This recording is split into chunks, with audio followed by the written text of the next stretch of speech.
Davíð, hvað viltu segja þennan leik? Ég er ósáttur á það, drullu ósáttur að tapa, eðlilega. Mér fannst við góðir varnarlega seinustu 15 mínúturnar og þar sýndum við bara hvernig við þurfum að spila til þess að vinna þetta góða fórskot.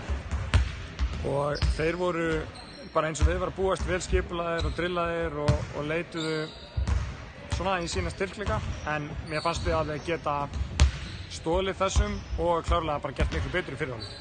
Já, manni sýndist það, Brynjar kom inn á þetta með góða körfur í fjórða. Já. Við líkum þetta með 7 stig. Já.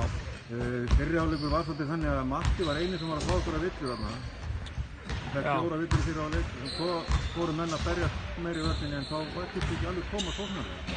Nei, ég svo sem hef ekki upplifað þetta áður í vetur að þessi 4 sem að fara út á með 5 villur, og mér leið nú ekkert eins og þetta væri einhver svakalega grófur leikur, en hann hlýtur að vera það þegar við stóðum þetta aftur.